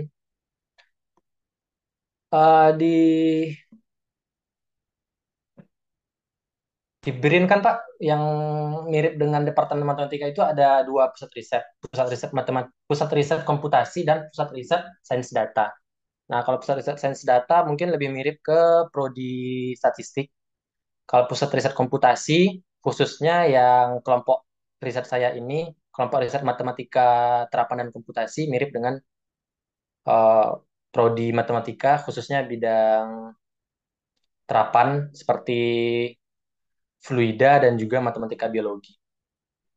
Nah, kalau untuk sains data tadi, saya kurang tahu di sana seperti apa karena udah beda pusat riset, tapi pastinya tidak jauh-jauh dari pemanfaatan data science seperti model machine learning eh, dalam menyelesaikan, dalam memprediksi berbagai permasalahan. Kalau untuk matematika komputasi dan terapan seperti bidang fluida, kalau yang programming from scratch kayak saya ini kan bisa dibilang programming from scratch ini. Jadi kayak kita diskritisasi persamaannya, lalu kita selesaikan pakai MATLAB atau Python. Kalau saya sendiri pakai MATLAB. Jadi yang kita lakukan, jadi MATLAB ini kan kayak cuman kalkulator. Kalau formulasi-formulasinya kan kita susun sendiri nih seperti ini. Nah, dari persamaan ini tinggal dioper ke MATLAB-nya kan. Kalau untuk yang kayak gitu tuh cuma saya sendiri baru di sini. Karena yang lainnya itu kebanyakan sudah pakai software-software jadi. Dan sebenarnya cuma satu orang juga sih selain saya yang pakai software jadi itu. Eh, lalu untuk matematika biologi kebanyakan programming juga seperti ini juga pakai bahasa pemrograman dan juga model machine learning. Mungkin untuk pertanyaan Pak Dodi saya semampu jawabnya seperti itu saja karena saya nggak terlalu menguasai. Kalau untuk pertanyaan Bu Sil yang HPC ya benar Bu. Ini penggunaan parallel programming. Jadi di sini ada juga peneliti yang sering benchmark hasil-hasil simulasi menggunakan parallel programming. Jadi dianalisa kalau core-nya segini, waktu komputasinya segini, efisiensinya segini gitu. Namun kalau untuk programming MATLAB diterapkan menggunakan HPC, itu HPC di Brin-nya belum bisa setahu saya. Dia masih bisanya tuh pakai OpenFOAM. Jadi ada software OpenFOAM tadi yang sempat saya singgung di sini ada nama software OpenFOAM. Ini sudah bisa pakai HPC. Jadi dianalisa efisiensi komputasinya kalau menggunakan HPC sekian core gitu.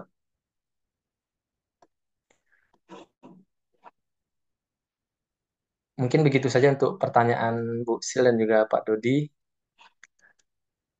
Ya, mungkin MATLAB-nya bisa juga HPC-nya, tapi mungkin baru sedikit prosesornya ya Pak. Saya pernah pakai MATLAB, pakai parallel programming di MATLAB, tapi baru ada 4 subprosesor di situ. Pakai MATLAB biasa. Parallel programming sendiri ya Bu? Iya, yang di MATLAB itu di par ya, komentar par.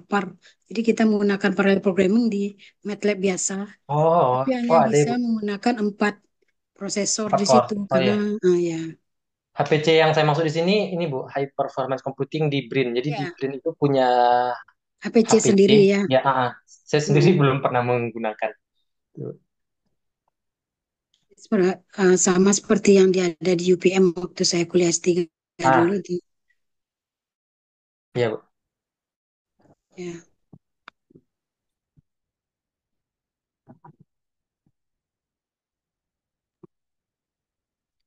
Oke, Pak Rizky. Ya Pak. Ya. Saya boleh nanya juga ya? Boleh Pak. Ini yang nanya kok para dosennya nih ya, harusnya mahasiswa nih yang nanya nih ya, tapi nggak apa-lah. Ya, pertanyaannya susah-susah juga Pak. Apa namanya, memicu pertanyaan berikutnya dari mahasiswa lah gitu ya. Jadi tadi menarik tadi yang disampaikan oleh Pak Rizky tentang kegunaan ya atau aplikasi dari dinamika fluida komputasi gitu ya. Ini yang sebenarnya kami jelaskan juga nih di awal perkuliahan di Merik, apa saja yang bisa nanti diaplikasikan ya, termasuk yang ini nih ya,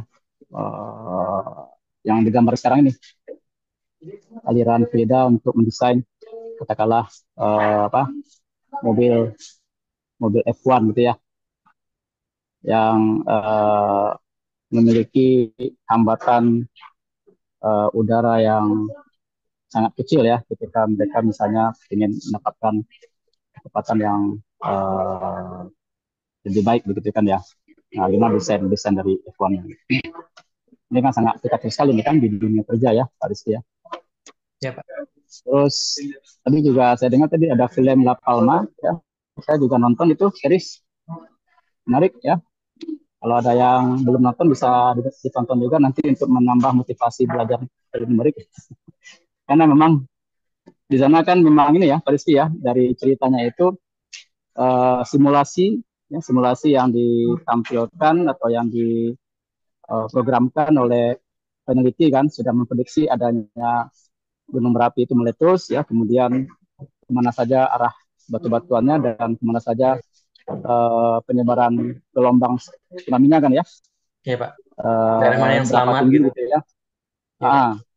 Jadi saya ingat betul tuh ada ternyata satu pulau kan yang itu bukan pulau, satu daerah kan, yaitu kalau misalnya semua orang pergi ke sana itu akan selamat. Gitu kan. Iya Dan Pak. itu tahunya di mana? Dari simulasi gelombang tsunami-nya kan. Iya Pak. Ternyata betul kan. Meskipun ini fiksi ya, tapi kan menggambarkan bagaimana kekuatan sebagai seorang peneliti di bidang ini bisa memberikan kemanfaatan juga kan buat buat buat eh, buat kehidupan manusia gitu lah ya, dalam ini bencana gitu kan. Jadi yang sangat menarik nih. Jadi makanya mahasiswa sekalian ini apa di metode numerik yang kita pelajari itu kan masih dasar ya. Tapi tentu aplikasinya nanti kita Anda semua berkarir, apakah nanti menjadi peneliti atau malah mungkin bekerja langsung, itu juga akan terasa manfaatnya ya, harus ya. Ya Pak. Oke, saya tertarik ini kebetulan sekarang saya dan tim ya di penelitian mahasiswa saya itu mencoba untuk mengembangkan formulasi beda hingga, Pak Rizky. Ya. Beda hingganya itu kalau di sini kan masih grid yang seragam ya. Lebar gridnya kan masih teratur kan ya. Iya Pak. Sementara secara real media itu kan tidak selamanya teratur kan ya. Ada deformasi kan ya. Saya nggak tahu ini mungkin ada kaitan nggak dengan pertanyaan Pak tadi ya. Jadi kalau di grid yang kita bisa kembangkan lebih umum kan bisa kita buat ya, lebarnya itu tidak seragam. Jadi H atau delta X-nya itu nggak konstan kan. Jadi bisa H1, H2, H3 sampai H berapa yang mau kita diskusikan gitu. Nah, yang seperti itu apakah pernah Pak Rizky kerjakan atau simulasikan atau mungkin tahu beberapa penelitian terkait aplikasi tentang ini? Karena kalau dalam beberapa kasus temuannya menarik. Justru dengan grid yang tak seragam itu komputasinya malah lebih akurat ya, dengan menggunakan distribusi distribusi lebar selang yang tepat gitu. Lebar selang yang tepat. Jadi kalau tepat lebar selangnya itu distribusinya ya, yang tak seragam tadi itu akan menghasilkan hasil yang lebih akurat gitu. Mungkin bisa diberikan kepada kita informasi lebih tentang hal ini Pak Rizky. Terima kasih. Ya Pak.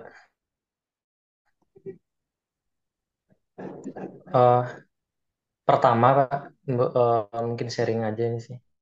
Ini. Tapi sepertinya mungkin Bapak punya pengetahuan yang lebih sih daripada saya. Jadi misalnya kalau di sini kan saya memperkenalkan grid bertingkat yang dibagi-bagi setengah-setengah seperti ini. Ini kekurangannya hanya bisa untuk grid seragam. Lalu untuk grid yang tidak seragam, mungkin yang paling sederhana tinggal diatur gridnya di bagian yang perlu kita fokuskan, kita buat gridnya kecil.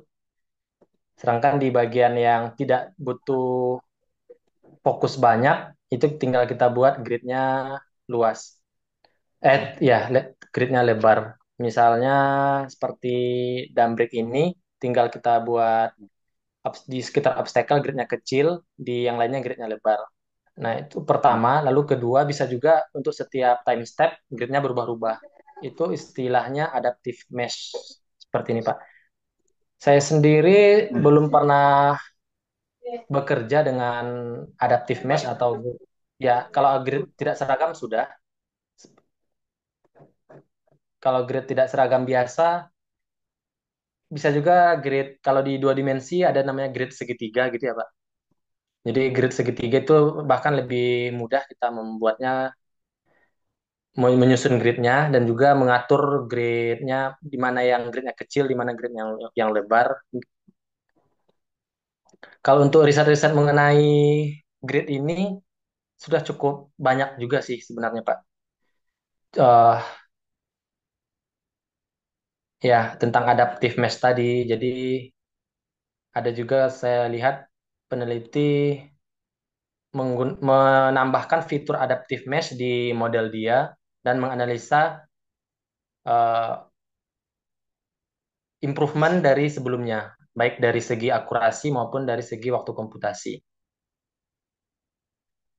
Dan juga untuk grid segitiga seperti pakai finite volume itu, finite element juga finite volume, banyak juga yang mempelajari pengaruh ukuran grid. Jadi misalnya di suatu bagian dibuat grid segitiganya rapat, di bagian yang lain dibuat grid segitiganya lebar.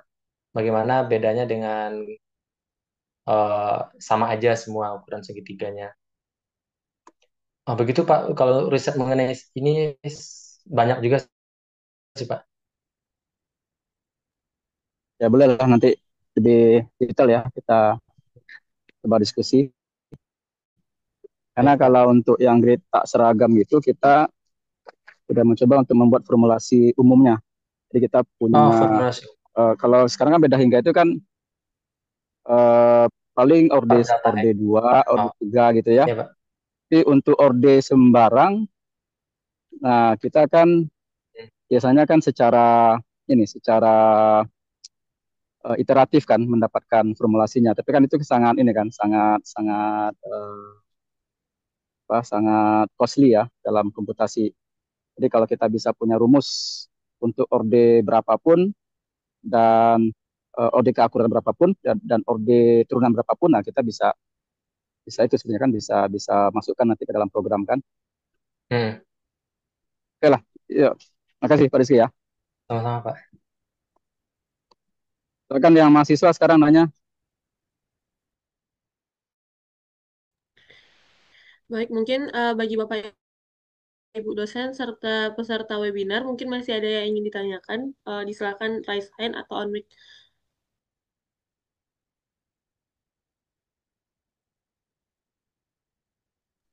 Oh iya, satu lagi untuk yang stokastik tadi yang pertanyaan Pak Dodi barangkali bisa parameternya barangkali ya Pak Rizky ya. Uh, saya belum Parameternya bisa itu jawab ya kita Pak. ya parameternya itu tidak kita buat fix ya, tapi dia juga dalam bentuk semacam Oh, distribusi statistik gitu ya. iya Uh, Pak. dia ada noise-nya itu plus plus epsilon berapa apalah gitu ya.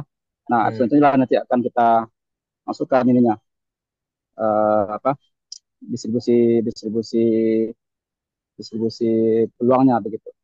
Hmm. Saya pikirnya begitu gitu. Nanti kita bisa bisa peroleh uh, elevasi misalnya ya, elevasi ketinggian airnya itu berapa yang paling paling ini paling rendah, berapa yang paling tinggi gitu kan. Jadi kita bisa prediksi seperti itu. Hmm. Mungkin gitu ya. Nah, Ya Pak. oke. Ini ada pertanyaan dari mahasiswa nih. Oke, udah izin membacakan komentar yang ada di chat udah dari Ibu Mutia. Kalau misalkan untuk kasus gelombang di Nusa Penida yang dijelaskan tadi, apakah nantinya fenomenanya seperti El Nino juga bisa dijadikan fungsi kendalanya, Pak Rizky? Mungkin bisa dijawab udah. Hmm. Fenomena El Nino ya, berarti ada tambahan source yang lain ya, source persamaannya. Mungkin ini El Nino.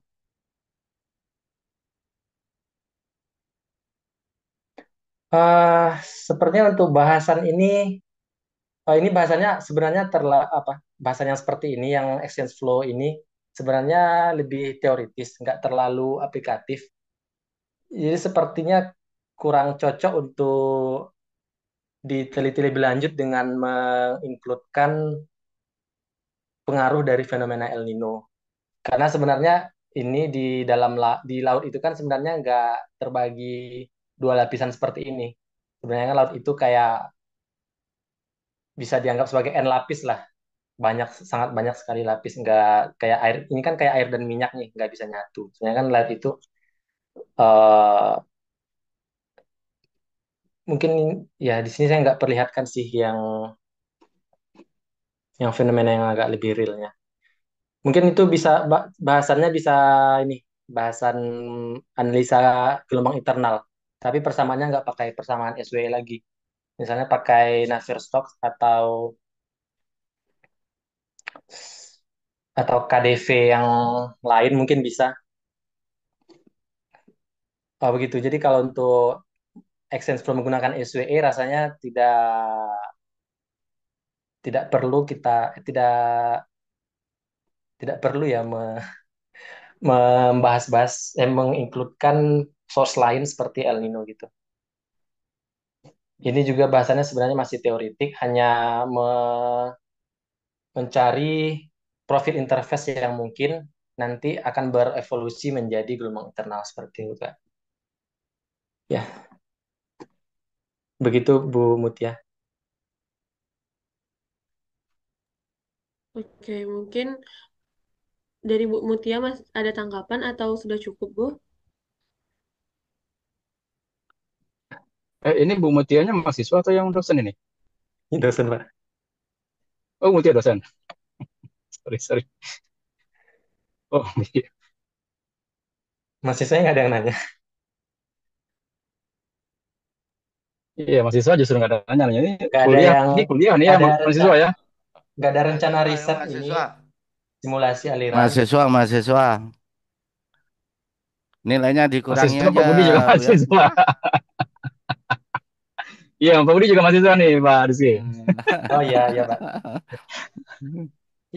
Yang rencana risetnya ini Pak fluida gitu. Ya, anak Ya itu Bu Rina paling ya, yang lebih relevan itu istiganya juga tentang tsunami itu, simulasi tsunami. Noverina. Silakan Pak Budi. Kesempatan riset di sini bisa postdoc, Bu. Tapi postdoc kan 5 tahun setelah tamat S3 ya, maksimalnya.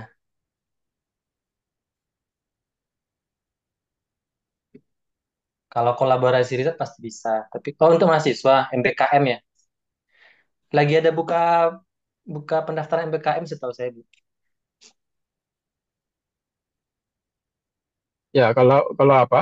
Kalau untuk magang riset masih terbuka ya di BRIN. Iya, iya, tinggal di daftar Masih aja, ya. Pak. Maksudnya masih ada pendanaan untuk itu.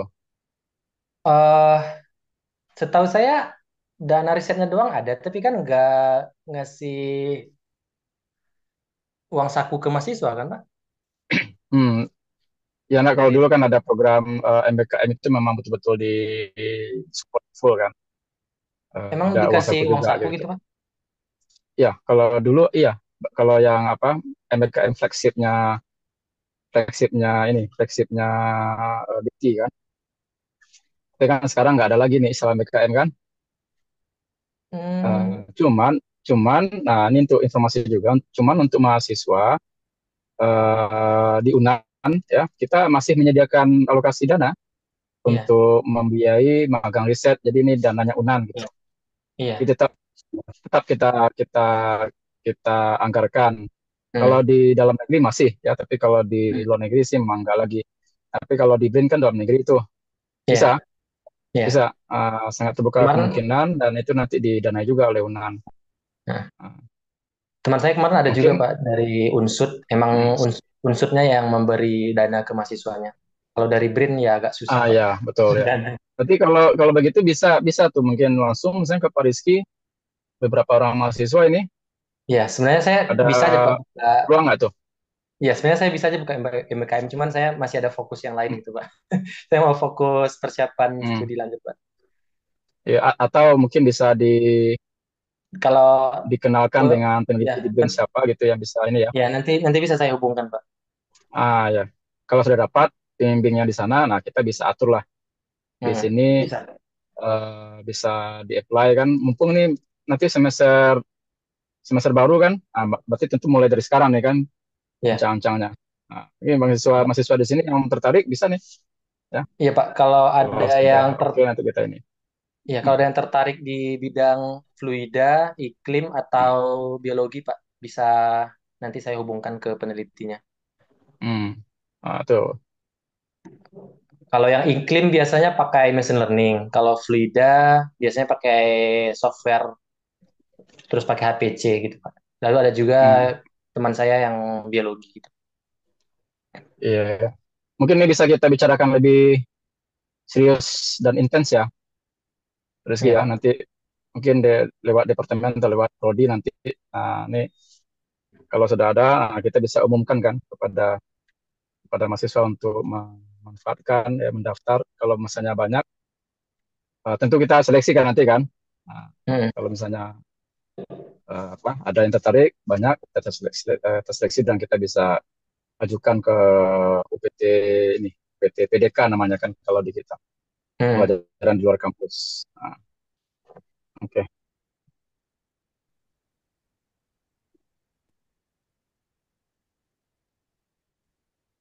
Satu lagi Pak Rizky mau izin bertanya, tapi memang masalah eh, apa magang atau riset di BRIN nih. Jadi kebetulan, halo, kedengaran suaranya Ya, Pak? ya kedengaran Bu. Nah, jadi kebetulan ada satu mahasiswa yang memang pengen fokus di apa namanya computational fluida. Bisa nggak Pak? Misalnya kayak misalnya dia memang pengen menyusun skripsi, tapi fokus riset di sana selama 3 atau 2 bulan gitu. Masih ada nggak sistem yang seperti itu gitu Pak? Research assistant sih ya, cuman Tapi kalau riset asisten biasa terbatas 6 bulan gitu kan ya iya, Pak ya? iya Pak. Setelah MBKM bisa sih Bu lanjut nyusun skripsi lagi. Jadi dosen pembimbingnya ada yang dari BRIN gitu. Tapi Kalau kalau misalnya MBKM, tidak lanjutan MBKM nggak bisa ya, misalnya langsung untuk riset ke sana atau seperti apa? oh yang langsung ya.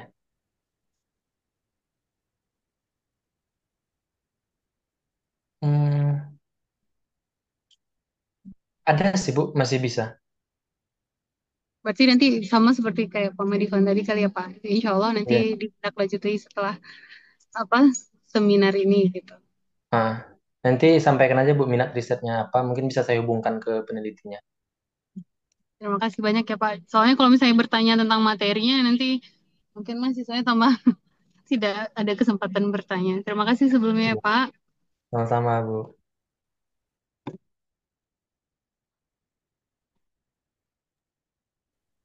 Baik, mungkin dari Bapak Ibu dosen serta peserta webinar masih adakah yang ingin ditanyakan? Kalau ada, boleh raise hand terlebih dahulu.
Mungkin jika tidak ada lagi pertanyaan dari Bapak Ibu dosen serta peserta webinar, boleh kepada Uda Rizky untuk closing statement terlebih dahulu deh.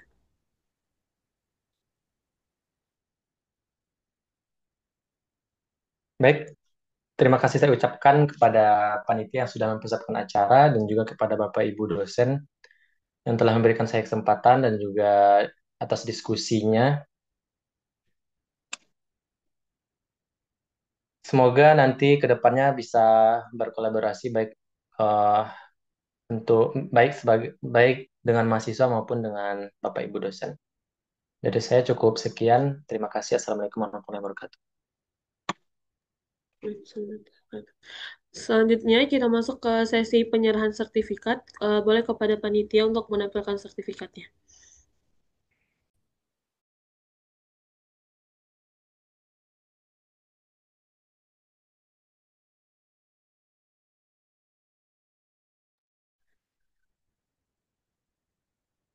Mungkin udah ini sedikit sertifikat dari panitia untuk udah Rizky selaku pemateri kita pada webinar pada hari ini. Selanjutnya kita masuk ke sesi dokumentasi yang akan dipandu oleh Alif. Kepada Alif, disilahkan.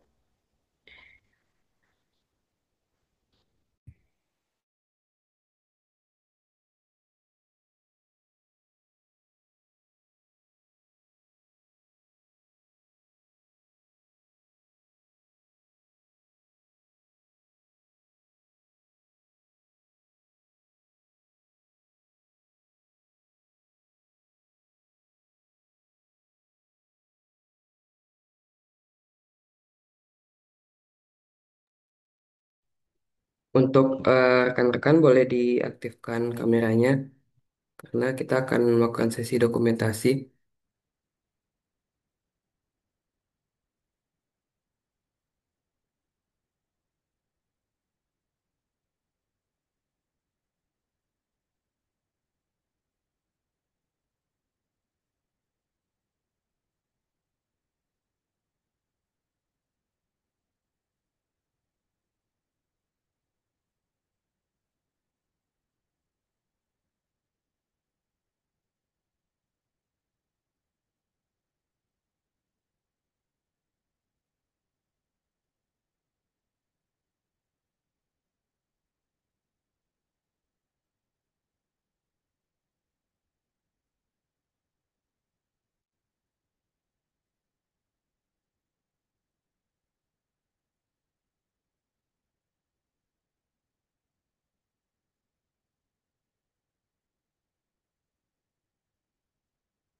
Siapa yang foto?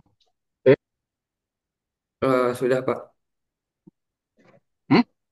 sudah siap difoto Pak. Gak ada apa-apanya. Diam-diam aja. Iya Pak, soalnya lagi scroll juga banyak Pak. Ada beberapa foto lagi yang belum. Saya bawa lagi. Rasa fotonya. Ini banyak juga yang nggak hidup kameranya nih. Yang belum mengaktifkan kamera bisa diaktifkan sekarang. Sensinya sudah disebar ya? Udah di-share? Sensinya eh, di grup harusnya Pak. Enggak, maksudnya yang hadir sekarang inilah. Oh iya Pak, di chat Pak. Bentar Pak. Ada. Ya, ini yang apa? Yang hadir kan juga masuk juga hadir kuliah kan ya? Iya Pak. Yang mahasiswa metode numeriknya. Dan yang enggak mahasiswa kan perlu untuk sertifikat juga nanti kan? Iya Pak. Siapa yang ikut?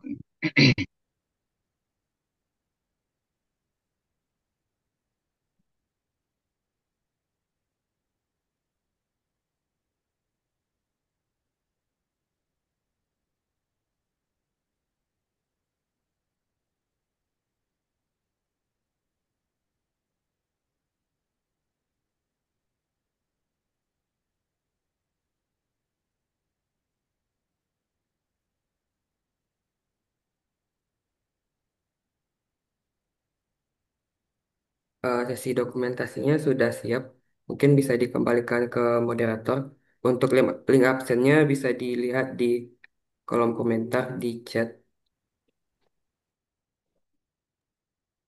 Oke, mungkin sampailah kita di ujung acara webinar kita pada hari ini. Saya Nana Muwaddah selaku moderator, mohon maaf jika ada kesalahan.